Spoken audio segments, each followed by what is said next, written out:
Hello everyone, তো আজকে ব্লগটা শুরু করলাম সন্ধ্যাবেলা থেকে। সন্ধ্যাবেলা না, বিকাল 5:30 এরকম হবে। তো দেখো আমি আজকে এক জায়গায় যাব, সেই জন্য মেনলি ব্লগটা করা। তো সেরকম ভিডিও ক্লিপ আমি নিতে পারিনি, যেটুকু নিতে পেরেছি সেটুকুই আমি তোমাদের সাথে শেয়ার করব।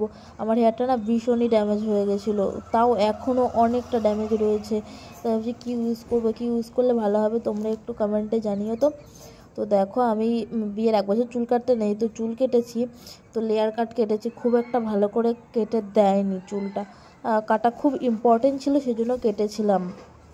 আর এইখানে আমাদের আসানসোলে সেভাবে হেয়ার কাটিংয়ের দোকান আমি এখনও পাইনি ভালো, তো পেলে আমি কাট করব। তো দেখো সেরকম আমার কাছে কোনো শাড়ি নেই, তো এই শাড়িটা ছিল, তাই ভাবছি তো হাজব্যান্ড বললো একটু শাড়ি পরে চলো, সেই জন্য ভাবছি শাড়ি, একটাই শাড়ি আছে আর সব শাড়ি বাড়িতে।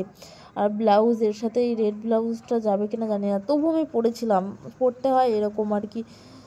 যেহেতু অ্যানিভার্সারি ট্রিট দেবে, সেই জন্য অ্যানিভার্সারি চলে গেছে অনেক দিন আগে, তো ওর ফ্রেন্ড সার্কেল সবাই একটু খেতে চাইছে, তো সবাইকে একটু রেস্টুরেন্টে নিয়ে গিয়ে খাওয়াবে আর কি, এইটুকুই আর কি।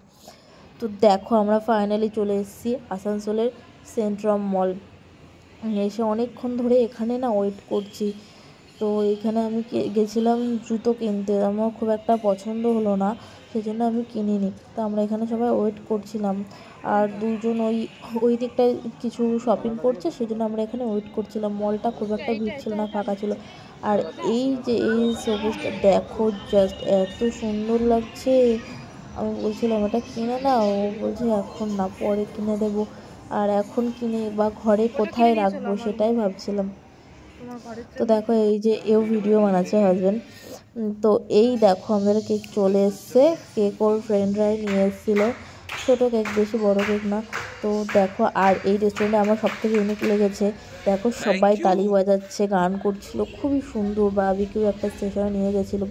তো এখানে আনলিমিটেড খাবার, মানে পার হেড 899 আনলিমিটেড খাবার, মানে তুমি যা খেতে পারো। তো ভিডিওটা কেমন লাগলো জানিও। এই পর্যন্ত, এখন কেমন মতো, বাই।